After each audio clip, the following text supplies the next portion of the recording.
Former WWE and UFC star Ronda Rousey has blasted former TKO and WWE Executive Chairman Vince McMahon in her brand new autobiography. TKO has settled 2 UFC lawsuits reportedly for a multi-million-dollar settlement. We'll let you know about that. Tony Khan says tonight's episode of AEW Dynamite in Toronto, Ontario, Canada is sold out. AJ Lee, could she return to WWE television in the future? How many more matches are expected to be added to the current WrestleMania 40 card? We'll let you know. TNA, wow, they could be set to lose one of their greatest tag teams of all time as the Motor City Machine Guns. Their contract reportedly is set to expire soon, and a top executive leaves WWE.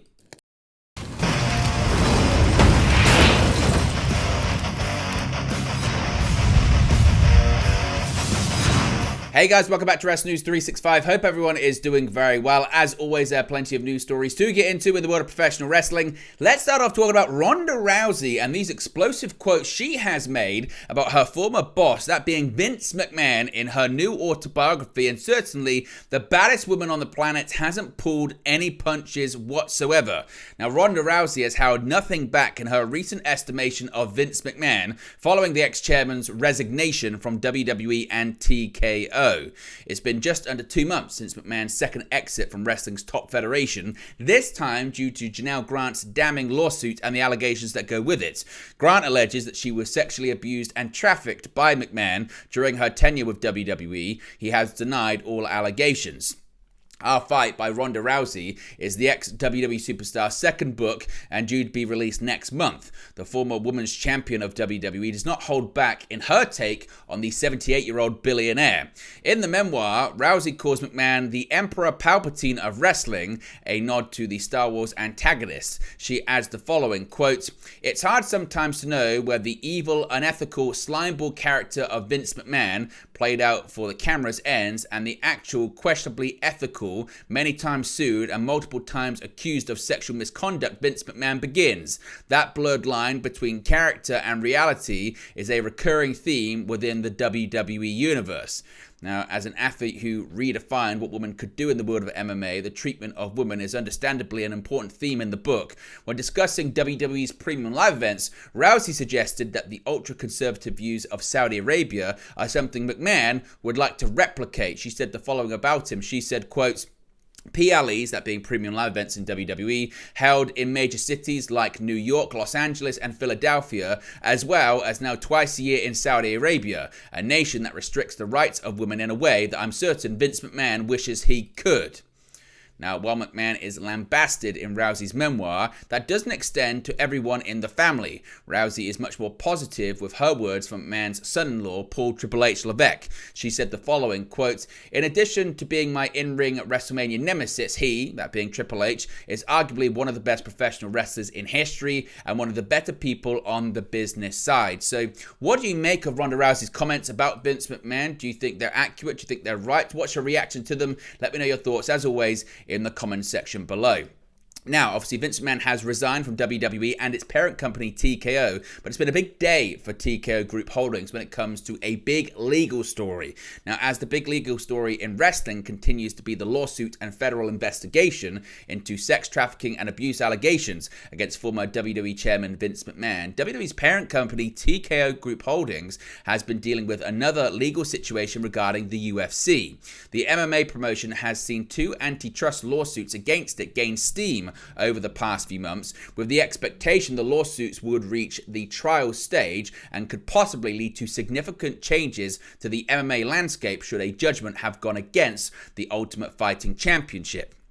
Now today, those worries were put to rest. In an SEC filing, TKO announced that they had settled all claims regarding the 2 class action lawsuits, agreeing to pay an aggregate total of $335 million over an undisclosed period of time. The settlement puts an end to class action suits that began back in 2014 and would grow to include nearly 1,200 fighters who once fought in UFC. Had the class action suits not been settled and resulted in a verdict against them in trial, TKO and UFC could have been on the hook to pay between at least $800 million to $1.6 billion. As a result, the settlement not only saved the company a lot of money, but also proved to be beneficial to their stock, which rose nearly 6% to $85.78 per share following the announcement.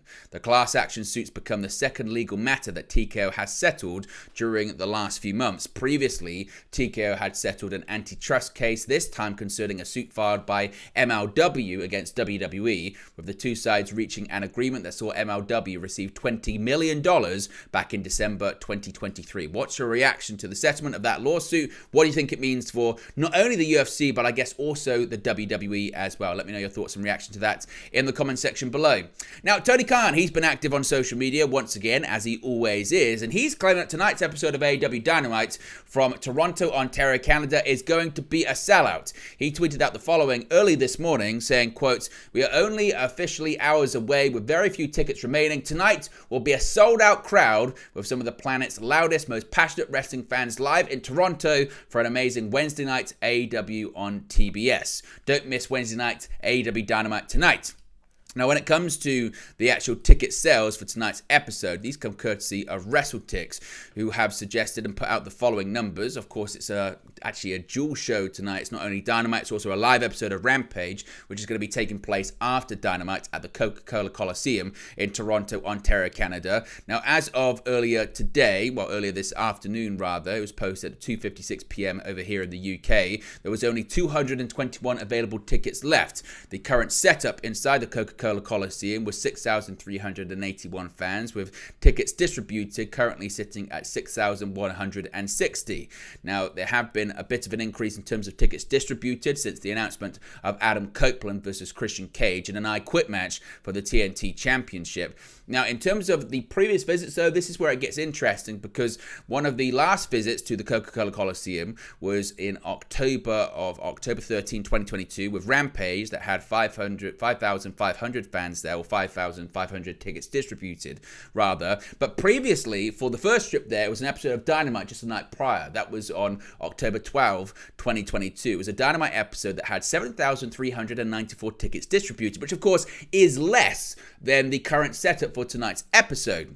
Now, why is that the case? Well, we can actually look at the setup for the Coca-Cola Coliseum. These are stats that come courtesy of Wikipedia. So, as always, it kind of does depend on the setup and how the company or how the event sets up the stage there. But as you can see, for boxing/wrestling, it could have a capacity of 7,600 for basketball, a bit more. So, technically, I suppose you could have even more people in there if you had a really scaled down setup with no kind of stage and just sort of an entranceway to the ring or something like that. So, tonight, seemingly, AEW has a setup, as I mentioned, for 6,381, but Tony Khan is saying it's a sellout. What are your thoughts on that? Let me know, as always, in the comment section below.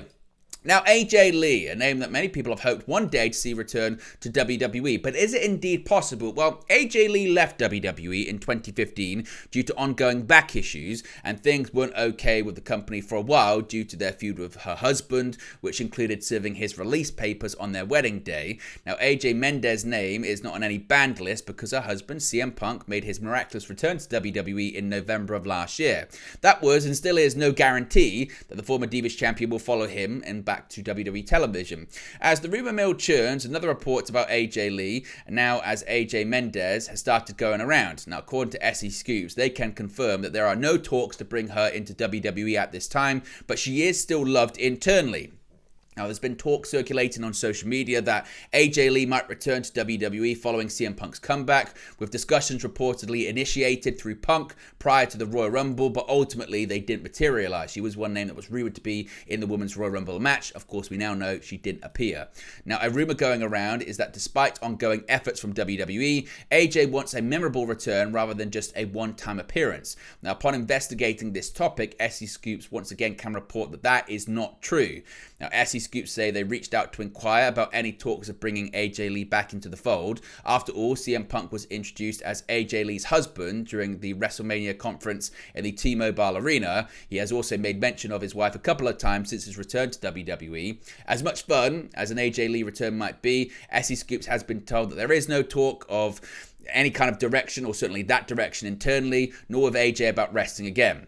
SE Scoops was also told by a tenured source within the company that, quote, she's very well liked and respected, just not a topic at the moment. Now, AJ Lee had to retire due to health reasons and her back needed rest. Of course, on March 30, 2015, at the SAP Center in San Jose, California, AJ Lee, Naomi, and Paige emerged victorious against Natalya and the Bella Twins. That match marked AJ Lee's final outing in the ring to date. Based on this latest rumor, Killer, it doesn't seem like she'll be ending that hiatus anytime soon. Now, she was involved in wrestling for a little while, quite recently actually, because WOW brought AJ Mendez in as an executive producer for the company.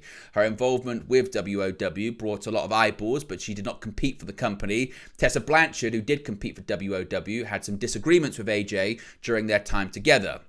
AJ announced in August of last year that she was moving on from WOW, but she wishes them the best and thanked them for the opportunity and the big payday. She has no shortage of projects, writings, and other things to keep her busy. So, of course, we get any more details in the future about this, we'll let you know in a future video. Now, let's talk about the card for WrestleMania 40. How many more matches are expected to be added to the show of shows?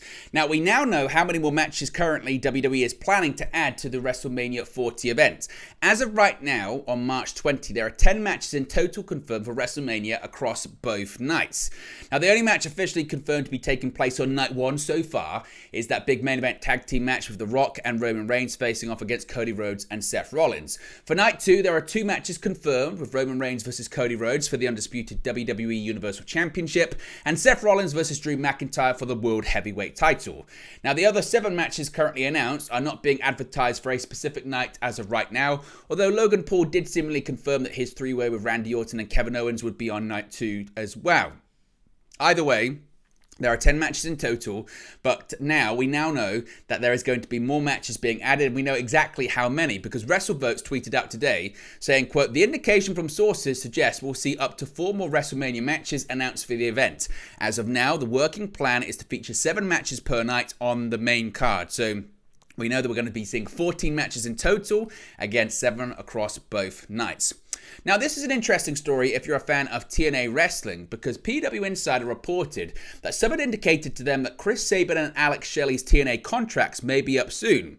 Now, according to Sean Ross Sapp of Fightful Select, the sources that Fightful spoke to claimed it would be within the month, but inquiries to both Shelley and Sabin directly were unreturned. However, sources near to TNA told Fightful that they believe it was true. They've also heard a little bit more about how contracts are now being handed out in TNA and how it's differed to the days of Impact Wrestling just about 6 months ago, or even less. Now, Fightful have been told that TNA's offers of late have been categorically different than what many were expecting, especially after some of the talent meetings held in recent months. Now, while they can't speak to the Motor City Machine Guns specifically, they have heard that some talent are instead being offered per-date deals instead of full-on contracts. Now, Fightful said they're working on to find out if that's widespread or just related to the specific individuals. Now, the Motor City Machine Guns were announced as having signed new TNA deals on March 23rd of last year. Sabin and Shelley are respected and seemingly unanimously respected across wrestling, with Shelley having worked in NXT, New Japan, AEW, Ring of Honor, and MLW. Sabin having appeared in AEW, New Japan, Ring of Honor, and CMLL back 15 years ago. So what are your thoughts on this? What a loss would it be to TNA if the Motor City Machine Guns would depart the company? Let me know your thoughts and reaction to that as well. And finally, a big shake-up on the executive side of things for WWE, because a name in an executive position has departed the company after working there for 25 years since 1999. As reported by PW Insider, John Porco is gone from WWE. Now, Porco last served as WWE's Executive Vice President of Live Events. According to the report, the departure took place last month. Porco started in WWE in 1999 as Public Relations Coordinator and moved to the Live Events Department in 2002. He then worked as Director of Marketing for 20 years until 2022, when he was named Executive Vice President of Live Events, a position he held until his exit from the company. Though there are no details as of yet regarding the exact nature of how or why the departure took place, PW Insider reports that Justin Scalise, who was previously Senior Vice President of Live Event Marketing, has taken over from Porco. But there you go, guys, the latest pro wrestling news for you. Be sure to smash a like on the like button. Be sure to subscribe bottom right hand corner. As always, let me know your thoughts in the comment section below, and I'll speak to you again very, very soon. Hey guys, thank you for watching, listening, streaming, or however you come across this video. video today. Be sure to click on the video on the right there to watch our next video, or click the bottom there to subscribe, or the bottom right hand corner. Thank you very much, and I'll speak to you again very soon.